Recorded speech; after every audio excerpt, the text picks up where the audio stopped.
This is an interesting story. Not only is the archaeological evidence that is discovered or that's written about the discovery in this book very, very interesting, but damn, the story of what happens in and around this cave is also pretty brutal as well. So let's get into this. One of the things I find fascinating and weird is that America, and I mean North America in this case, North America does not have any gigantic ruins. We do not have tons of megaliths laying around. Now, I understand that some of you right now are probably saying, yeah, there are some megaliths, and yes.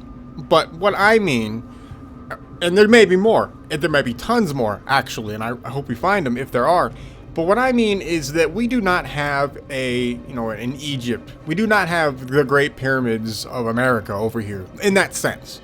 You know what I'm saying? Like, you can't look and see, oh, look at that giant, crazy structure that you have to deal with, right? America doesn't have anything like that. We do not have tons of ancient, what you would consider, what the mainstream considers ancient Greek or Roman ruins, right? We don't have giant pillars hanging around up here. There's nothing like that up here. We don't have anything like that. Why? Why does America not have any kind of just huge megalithic structures anywhere? It's a good question. It's a very good question, and it's one that I've been thinking about a lot lately. So one of the things I'm starting to do now is I've been switching my historical focus more over to ancient America. Ancient America, what is ancient America, right? So if you are a mainstream, you stick to the mainstream. Basically, it's Indians live here, and that's been all it is. It's just some American Indian tribes, and they've just been wandering around for 10,000 years. Okay. Like, that's it, and they don't do anything. They've just been wandering around, bumping into each other, and just kind of... No, that's not the history. That's not the history. According to American Indians themselves, that's not their history, right? But mainstream paints North American history very much in the sense of nothing happening. There's like some tribes wandering around, and that's it. Like, that's mainstream's overall picture of ancient American history. And that's a joke. And it's insulting to the American Indians because they actually have one hell of a culture, and they have one hell of a history. Now, their histories aren't paid attention to by mainstream. Why? Because they are told through oral tradition. And their oral traditions can sound very supernatural, I guess I'll put it. They sound fantastical. And mainstream, especially nowadays, wants nothing to do with the fantastical. And the very second they hear any kind of an explanation about anything, really, that doesn't jive with what they consider, lines up with the mainstream narrative, that stuff is pushed aside. And so all of Native American history, from their perspective, has been pushed to the side. And it's ironic. What's ironic is because these same people claim to say that, they're trying to preserve all this stuff when they're doing the exact opposite. Like, we're all well aware of the Smithsonian going out of its way to clean house on a lot of stuff in that regard, right? And we're losing a lot of history. We are. So one of the things I've been doing is I've been trying to find information on North American ancient history, and it's been one hell of a ride. I'm going to cover some snippets out of this one book I'm reading, and this will probably take place over a few shows. But there is some amazing stuff that I'm finding. The book I'm reading right now is called American Antiquities and Discoveries in the West. It's freely available online. You can go grab it. This book was published in 1834. So we get a perspective of people who are closer to, the settler situation. Not terribly close, but, close enough to the point to where America was still sort of fresh. I mean, a lot of things are obviously happening by 1834. But there's still a lot of unknowns in 1834. A lot of stuff is still developing, right? People are still going out there doing stuff. American Indians still exist. Their tribes are there, etc. It's still very much an untamed land. So what that means also is that any discoveries there were to find, these people were finding them. They were fresh to these people. They hadn't been paved over with roads or anything yet, or been buried by other institutions that got to them, before anybody else could, because there was nobody there. They just hadn't done that. The people were still exploring all of this. Basically, the perspective that these people have is very unique compared to what we would have now, right? We don't, archaeology was not in full swing in any degree that it is nowadays. It was still, literally farmers finding stuff on their land, or explorers just finding stuff and, telling people about it here and there, etc. It's very much wild, which is awesome because we get a more raw perspective of America at this time and American discoveries. So here's one of the things. Here's a snippet of one of the parts of the book I wanted to read to you guys, and we'll go over it. And it's fascinating because this kind of evidence really goes and flows into Velikovskyism, electric universe, stuff like that. These are the kinds of things that people in 1834 they didn't know about. Nobody knew about the electric universe theory. Nobody was studying plasma physics at that level at this period of time, and nor were they correlating that kind of a situation to their past. So when they would make findings, weird findings, some of this stuff wouldn't make sense in any way, shape, or form, because at this point in time in history, the Abrahamic religions were very prevalent, and they were used as the explanation for things going on. And you see that in this book, for example. So in the early 1800s, you very much see people using the Bible as a literal source of history, and they use the Bible to explain some of their findings. And you'll see this in this little piece I'm about to read here. It's also interesting to note the kind of knowledge we gain from reading old books, not just what the author is saying, but what the author uses to say it. You get a window into their world. And I think a lot of people miss this opportunity to gain an insight into something when they read an older style. We'll go into more of that later. I've talked enough. All right, let's read this little snippet here. The title for this little section is A Cavern of the West, in which are found many interesting hieroglyphs, supposed to have been done by the ancient inhabitants. On the Ohio, 20 miles below the mouth of the Wabash, is a cavern, in which are found many hieroglyphs and representations of such delineations as would induce the belief that their authors were indeed comparatively refined and civilized. It is a cave in a rock, or a ledge of the mountain, which presents itself to view a little above the water of the river when in flood, and is situated close to the bank. In the early settlement of Ohio, this cave became possessed by a party of Kentuckians called the Wilson's Gang. Wilson, in the first place, brought his family to this cave and fitted it up as a spacious dwelling, erected a signpost on the water side on which were these words: Wilson's Liquor Vault and House of Entertainment.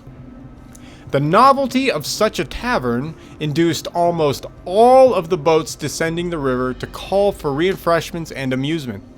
Attracted by these circumstances, several idle characters took up their abode at the cave, after which it continually resounded with the shouts of the licentious, the clamor of the riotous, and the blasphemy of gamblers.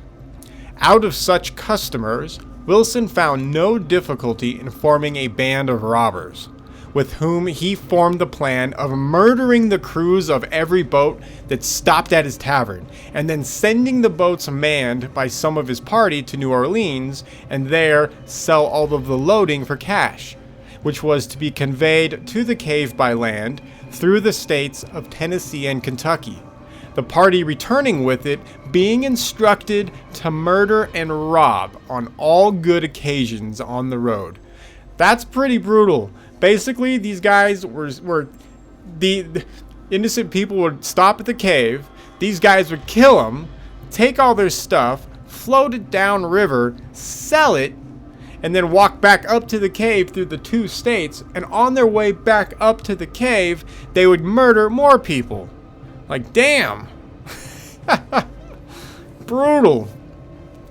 Alright, after a lapse of time, the merchants of the upper country began to be alarmed on finding their property make no returns and their people never coming back. Yeah. Several families and respectable men who had gone down the river were never heard of, and the losses became so frequent that it raised at length a cry of individual distress and general dismay.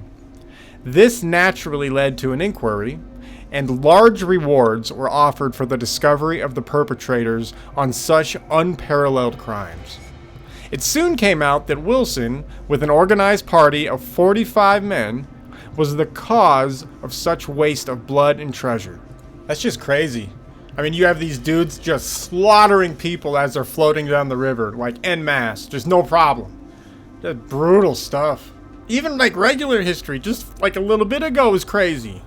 I mean, the finding in the cave of hieroglyphs is already crazy enough. But now you have like this gang of those murderers just slaughtering people. All right. Let's get back to this. Where was I? All right. Was the cause of such waste of blood and treasure that he had a station at Hurricane Island to arrest every boat that had passed by the mouth of the cavern, and that he had agents at Natchez and New Orleans of presumed respectability who converted his assignments into cash, though they knew the goods to be stolen or obtained by the commission of murder. So I know this is written a little weird. It's not me just being dumb at reading it. It's written a little more old schooly. So basically, this Wilson's gang, 45 dudes that had set up in that cavern, had a situation going to where, you know, they would kill the people, and they even had agents down in New Orleans where they would sell the goods who were part of the racket. So that's what he's saying. All right. The publicity of Wilson's transaction soon broke up his party. Some dispersed, others were taken prisoners, and he himself was killed by one of his associates, who was tempted by the reward offered for the head of the captain of the gang. Nice, right? So one of his own guys kills him. Awesome. Now this cavern measures about 12 rods in length. A rod is 5.5 yards, just so you know. All right. The cave measures about 12 rods in length and 5 in width. So, you know, decent size. Its entrance presents a width of 80 feet at its base and 25 feet high. The interior walls are smooth rock. The floor is very remarkable, being level through the whole length of its center, the sides rising in stony grades in the manner of seats in a pit of a theater. Like, that's pretty crazy in and of itself, that like a cave like that exists. Man, could you imagine finding that? Like, just chilling, you're just exploring, and you come across a cave that's got, like, it's just carved at that level of depth. Anyway, on a diligent scrutiny of the walls, it is plainly discerned that the ancient inhabitants at a very remote period had made use of the cave as a house of deliberation and council.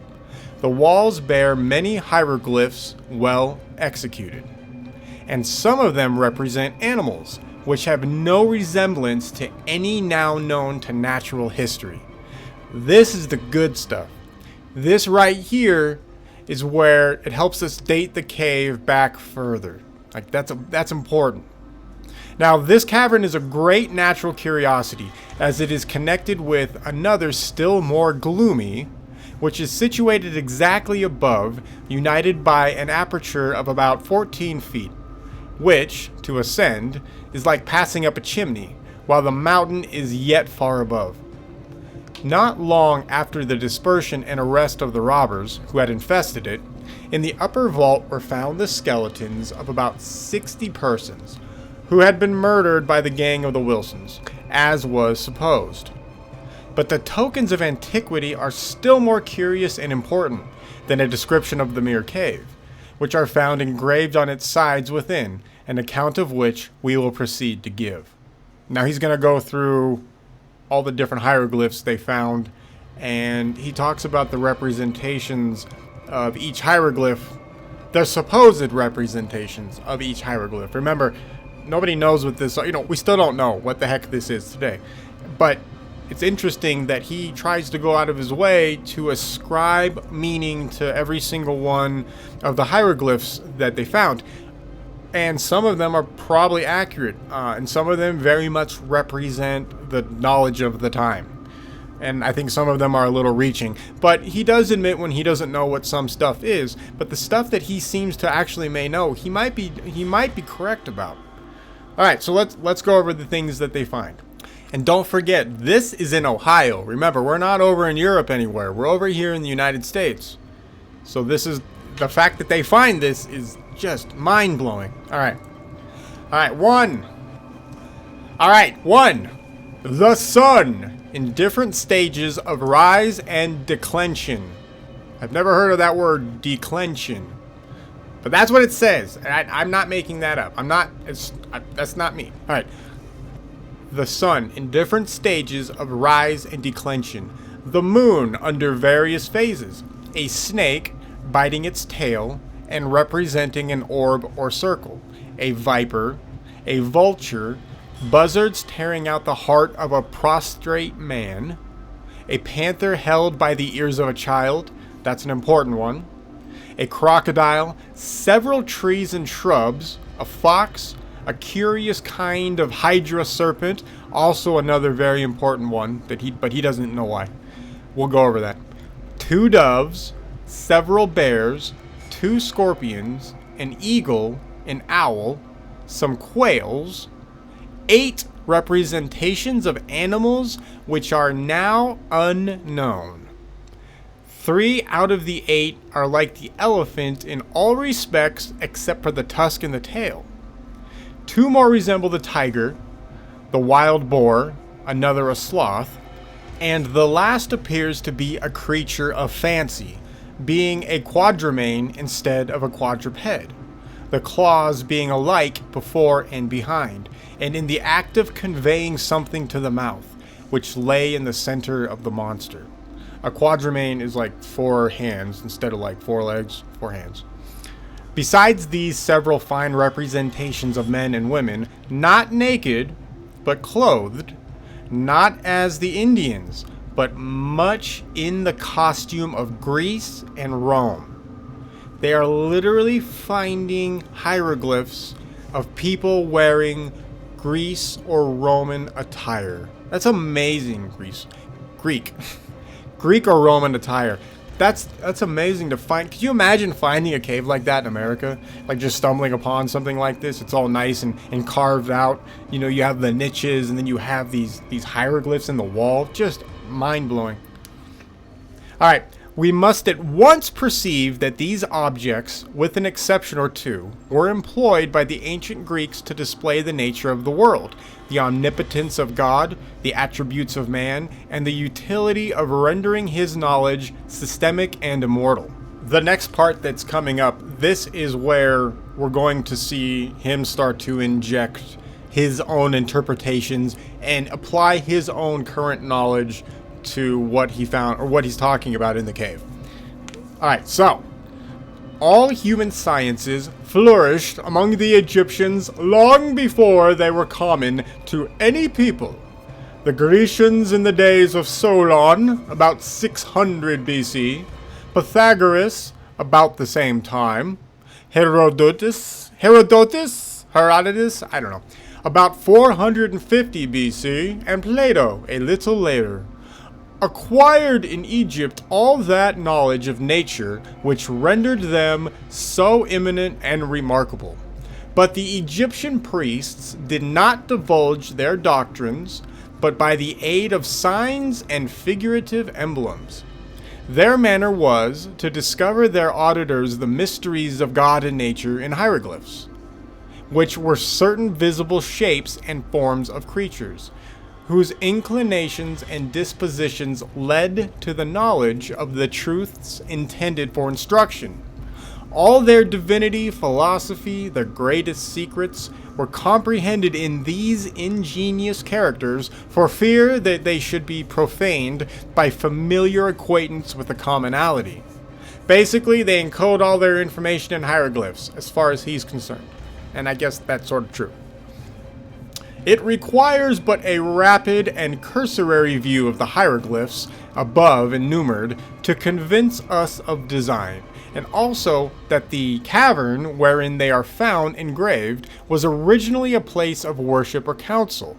The sun, the most glorious of all visible beings, represented their chief god, and received their adoration for causing all the vegetation of the earth to bring forth its increase. 2. The moon denoted the next most beautiful object in the creation, and was worshipped for her peculiar usefulness, and more particularly for supplying the place of the departed sun. 3. The snake, in the form of an orb or circle biting its tail, pointed out the continual mutation of creatures and the change of matter or the perpetual motion of the world itself. If so, this construction of that hieroglyphic, the snake, agrees with the Greek figure of the same kind, which implies that the world feeds upon itself and receives from itself in return, a continual supply for renovation and nourishment.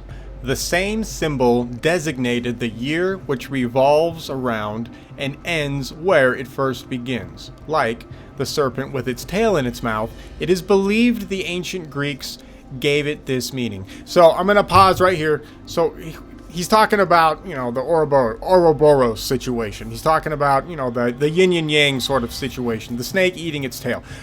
The interesting thing about the snake eating its tail, for all of you Electric Universe followers out there, don't forget this matches a plasma formation that was seen in the sky back in the past. So it's possible that the people who were carving these hieroglyphs, they were either recording in maybe semi-real time what they were seeing in the sky, or they were recording what had happened earlier on. Either way, see, his interpretation is going through all the worldly stuff, right? The snake feeds upon itself and it receives from itself in return and blah blah. It does all that stuff. And I'm not saying that there isn't meaning behind that as well, but one of the things that we now know, or at least we now have an idea of, is that symbols like the snake eating its tail are not simply a representation of some sort of metaphysical deity thing. We now have a pretty good idea that it was a plasma formation that was seen in the sky. Whatever that particular plasma formation kind of looked like the snake was eating its tail, and that's how it's represented. This is one of the reasons why you find that kind of symbolism all over the planet, because everyone all over the planet saw this formation in the sky, right? When the planets were doing their really close dance and they were interacting with each other at a certain point in time, we started having plasma formations. And one of the plasma formations that they saw was something that looked like a snake eating its tail. That formation did. So as an ancient historical researcher, we find ourselves in a very interesting situation. If you're a student of Velikovsky and the Electric Universe, you already have a good idea of what this represents to some degree. If you have not studied plasma physics and Velikovskyism, etc., you will only be able to interpret this just as this author has interpreted. It's a religious symbol. The snake eats its tail because, we all go around in nature, and that's the only thing that people have in that. And that was fine back then because we didn't know what we know now. All right, let's go on. Hieroglyphic 4. The viper, the most venomous of all creatures, was the emblem of the devil, or wicked angel. For, as its poison is quick and powerful, so is the destroying spirit in bringing on mankind evils, which can only be opposed by the grace and power of God. 5. The vulture, tearing out the bowels of a prostrate man, seems a moral intending to reprove fierceness and cruelty. Dr. Rush says this hieroglyphic represents intemperance, and by them was so understood. 6. The panther, held by the ears by a child, was meant to impress a sense of the dominion of innocence and virtue over oppression and vice. Or perhaps it bore the Greek meaning of a wretch encompassed with difficulties which he vainly attempts to avoid. So, what you're seeing here is that nobody knows. There's no, like, these symbols are there, but what do they mean? They don't know either. 7. The crocodile.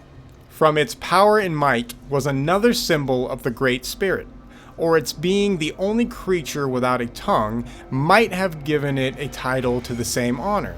All heathen nations concur in representing their gods beholding and doing all things in heaven and earth in profound silence. See, this is like reaching. See, like this. So now we have to interpret the alligator with no tongue for silence. See, this is where stuff. All right. Moving on. 8. The several trees and shrubs were undoubtedly emblematical of particular virtues, as represented in this temple, the cave, from a veneration for their aromatic and healing properties. Among the ancients, we know that the palm tree and the laurel were emblems of victory and deserved honor. The myrtle of pleasure, the cedar of eternity, the oak of strength, the olive of fruitfulness, the vine of delight and joy, and the lily of beauty.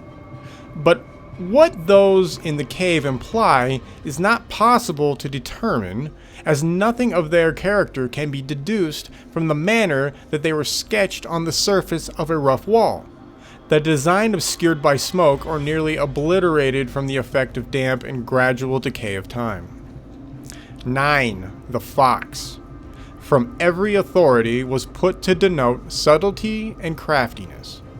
10. The hydra.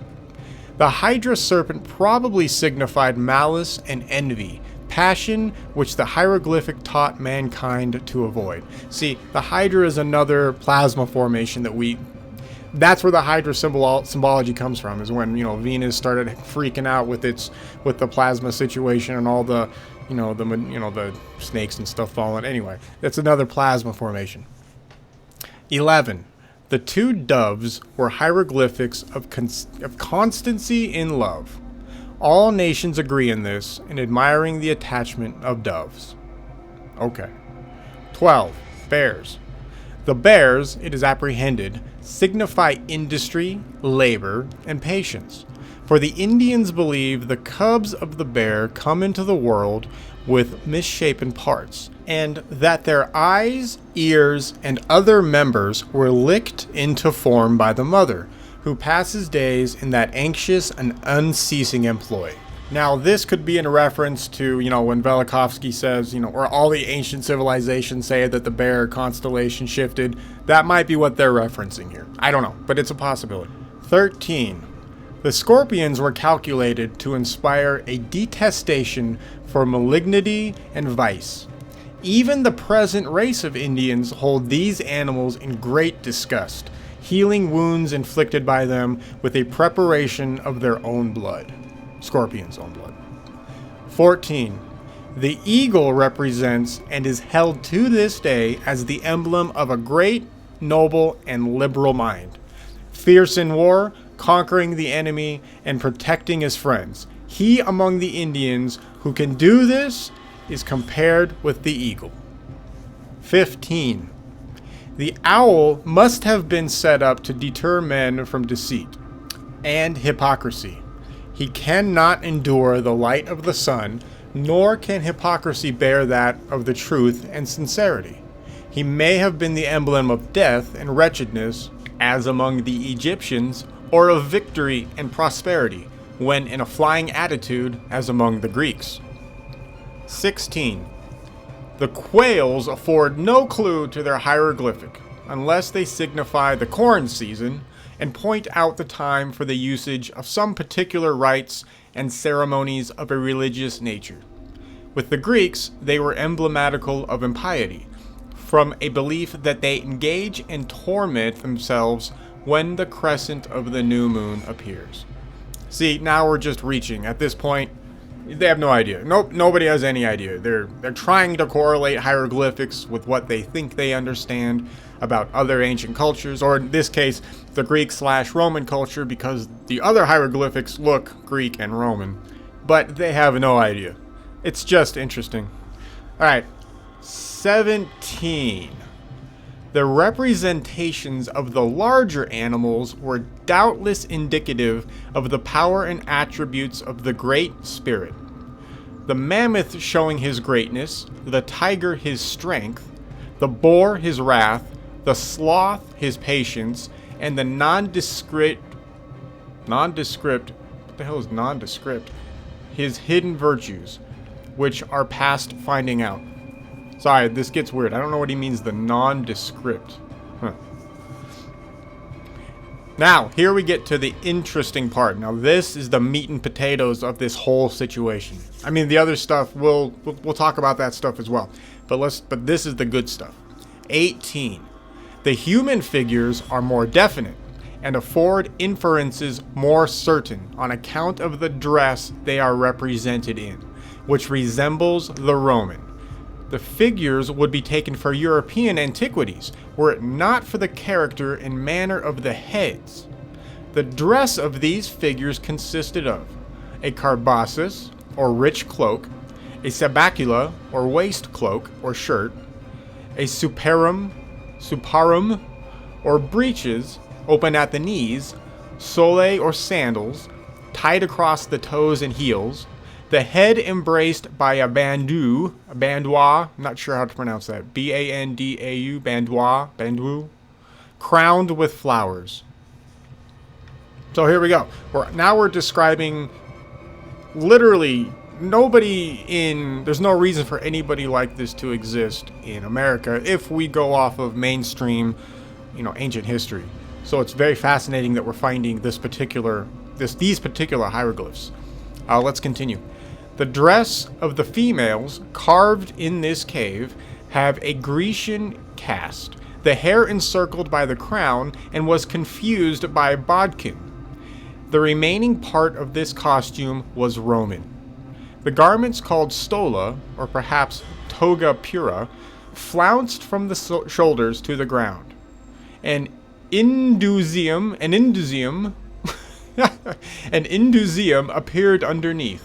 The indusium was confined under the breast by a zone or cestus, and sandals in the manner of those of the men. So we have both men and women being portrayed basically in Greek/Roman attire in a cave in America, in Ohio. This is what I think we've gone a little beyond what settlers are, but now the explorers, now the people who are, starting to grow in America, they're finding weird stuff like this.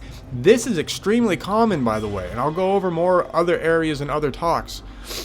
But it's fascinating that we're finding this. Why is this stuff here? So these are the anachronisms. These are the problems with history. You don't ever hear anybody talk about this stuff in the mainstream because it destroys everything that those people live for, right? You would ruin entire careers of archaeologists or Roman archaeologists if you were to look over here and admit that these people that this influence was over here to some degree or another. Now, it's also important to note he is, and we will as well, I suppose, we're describing them as Greek or Roman attire. That doesn't mean that they are directly Greek or Roman, and by that I mean that I don't mean like they could have sailed from the Mediterranean over to America, though that's entirely possible. But there could be another explanation. There could be another explanation that there was a different civilization that radiated outward from some point, and some of them ended up in the Roman, Mediterranean, Greek area, and others ended up in the North American area.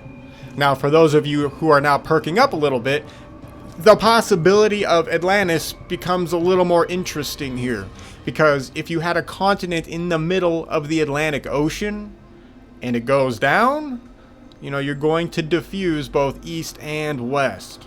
So that's just something interesting. I'm not saying that that's what this is. I'm just saying that there are possibilities here that lend itself to concepts that we may originally want to not believe in.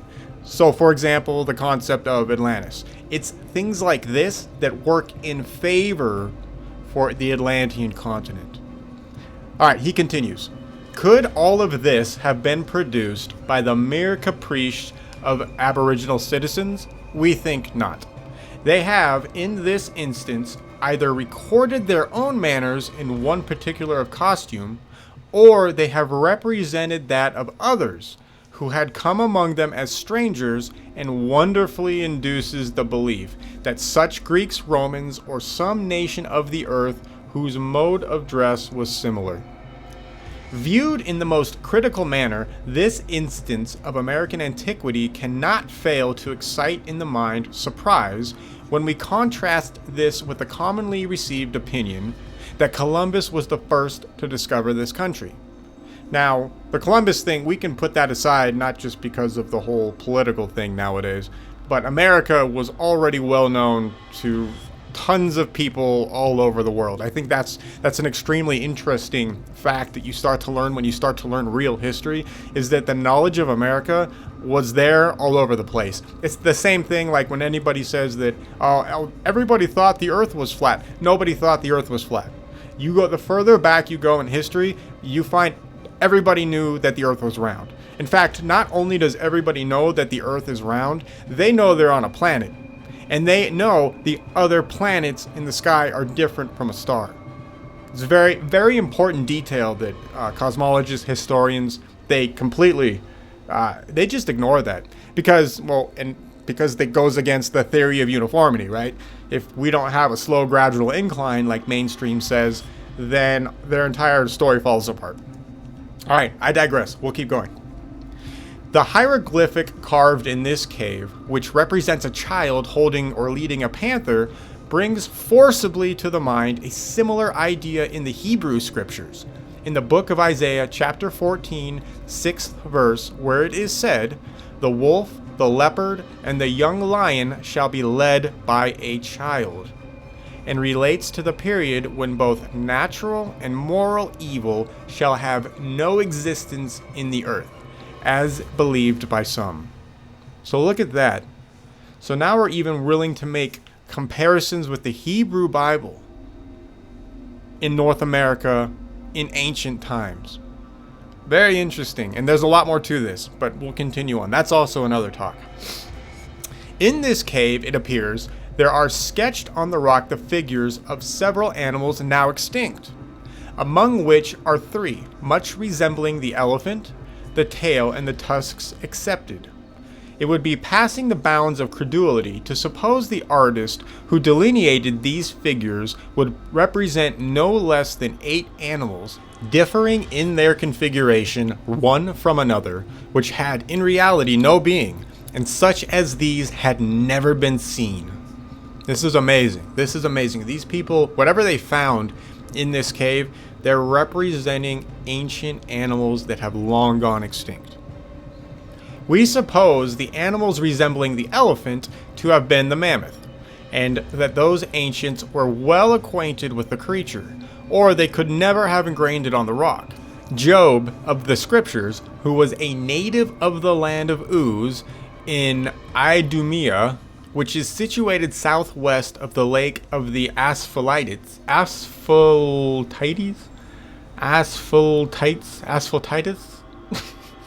I don't know how to pronounce Asphaltites. I don't know. Or Sea of Sodom, was also well acquainted with this animal. See Job chapter 40. Behold now, Behemoth, which I made with thee, he eateth grass as an ox. Lo, now his strength it is in his loins, and his force in the navel of his belly. He moveth his tail like a cedar. The sinews of his loins are wrapped together. His bones are as strong as pieces of brass. His bones are like bars of iron. He is the chief of the ways of the God. That's a quote. I don't know if that's from the Bible or not, but that's what he has here. Whoever has examined the skeleton of one of those animals, now in Philadelphia Museum, will acknowledge the bones are equal to bars of brass or iron. Its height over the shoulders, 11 feet, from the point of the nose to the end of the tail following the exterior or curve, is 21 feet. A single tooth weighs 4 pounds, 10 ounces. The ribs are 6 inches in width and in thickness 3. The whole skeleton, as it is, with the exception of a few bones, weighs 1,000 pounds. Jeez. This is what they are finding. Good lord. So we have this. This is like scientific fact. Damn. Now, the next part of this book starts to go into proving the animal's real. We have the bones, they're in museums, etc., etc. That's a different talk. I want to focus on the hieroglyphs. Now, the fact that we have stories of people finding what look like Roman/Greek hieroglyphics in a cave in Ohio, that's pretty amazing. But is it the only one? And the answer is no. So I'll go over it in a different show, but we have found all kinds of artifacts that necessarily relate to other civilizations which we normally put over in the Mediterranean or the eastern area of the world. That stuff exists here in America, but it does not exist en masse. We do not find a ton of this here, do we? In fact, it's more on the rarer side. Although what's interesting is if you start to go back and you read the older tales that people were trying to record in the 1600s, latter 1500s, etc., you find more of these settlers running across very odd discoveries such as this cave. Now, these discoveries are found all over the place, not only in North America, but in South America as well. What's even more interesting is that if you start to listen to the American Indians' actual folk tales, their actual history, you take it seriously, things start to make a little sense. And that is a whole other talk in and of itself. But the basics of it are, they also talk about getting to America after surviving and seeing and witnessing a certain amount of cataclysms that essentially, where they have multiple creation myths, so to speak, and there's all this crazy stuff that happens. What's interesting is that nobody has any history that says, we were in America for 1,000,000 years, nothing ever changed, and all we did was roam around hunting buffalo. That is not how their histories work at all. And their histories start to correlate with all the other ancient histories around the planet as well. Now, what this basically tells us is that something very different from what the mainstream wants us to believe is going on. Something else happened in our past, all right? Whoever the mainstream gives the American Indians, they own America 100% the entire time for 8 billion years, and it's theirs, right? They don't. That's the end of mainstream history. That does not follow with American Indian history at all. So that's already a strike against mainstream. They're already disrespecting American Indian history, right? We need to take it seriously, and so we will. And we'll take it seriously for these other talks. But to do a quick summarization for the fact that we find hieroglyphics that represent possible Greek or Roman aesthetic, what that means is that the American Indian histories of there being multiple kinds of people on the Americas is probably true. Because we find all kinds of weird artifacts that absolutely relate to other cultures in which we right now, in the mainstream anyways, don't attribute to North or South America. What's even more interesting is that the American Indian stories, they back all of this up, right? And we'll talk about their stories later. So it's not necessarily weird that we find hieroglyphics here in America like that if we take the histories seriously. It's only weird that we find hieroglyphics here in America if we decide to ignore all of our ancestors' ancient histories. Now, the ramifications for these hieroglyphics are also the possibility of a sunken culture, a culture that is now lost, and I mean lost, gone. And of course, I'm alluding to the concept of Atlantis. Now, I don't have a chicken in that fight with Atlantis. So before you turn this off and you start, going to look at porn or whatever, I'm not going to say anything. I have no theories on Atlantis, but it is evidence in favor of some sort of possibility that there was an ancient culture that existed that may be similar to Roman or Greek culture, And at some point in time, we lost it. It is gone, and it is gone in a way that we have not been able to recover any semblance of artifacts that would really prove that it existed. Now, to get rid of a culture like that, what would do that? Well, if your continent sank into the ocean, that would do that, right? Now, if your continent sank into the ocean, you would have refugees scattered all over hell and back, and that looks like what happened to some degree or another. Even if Atlantis wasn't real, let's take another point of view. Even if Atlantis isn't true, it's not impossible that some other cataclysm took out something similar and got rid of that civilization, whatever that kind of civilization was, and spread out that way. The ramifications for finding weird artifacts like what we find here in this cave, we find the hieroglyphs, and then the cave itself is interesting because it is also carved. I mean, it's carved, it's flat. It sounds like there's some serious engineering going on in here. So we can't look at this stuff and just wave it off and say, oh yeah, American Indians did it. What's interesting is American Indians often do not take credit for any of this stuff. That's more of a newer phenomenon. And it's important to realize this, because if we're going to take American Indian histories as at face value, which we need to start to understand our history, we quickly find that their histories paint a completely different picture than what is taught in the mainstream. And that different picture really correlates closer to a truth that everybody's ancestors talks about across the planet. All right, which leads me to the next part. So for all of you historians that have run into any kind of a rut, what I suggest is start looking at evidence that you may have considered fake or false just because the mainstream says it isn't real. Go reevaluate it using your critical thinking skills. Here's a little piece of evidence I have given you. We have accounts of a cave in Ohio with hieroglyphics that not only have possibility of ancient Roman and or Greek style of people carved into it, but the cave itself is carved is carved in a geometric way as well. Not only that, we also have hieroglyphics of extinct animals are on this cave. Now, how did they know all this? Why would these be carved there? Now, I don't have an answer for any of this, but it is a piece of evidence that we can use to help build a case for real history. So we know that, okay, let's go to the Ohio thing in general. We know that there were copper mines up in that area, right? So who was mining all that copper? That could be correlated to what we're seeing in this cave. And that is a completely different talk. So here's a new piece of evidence, hopefully, that maybe you didn't know about. Don't forget to apply your critical thinking skills and capabilities whenever we run into something like this. All this is something I found in an old book. Is this 100% real?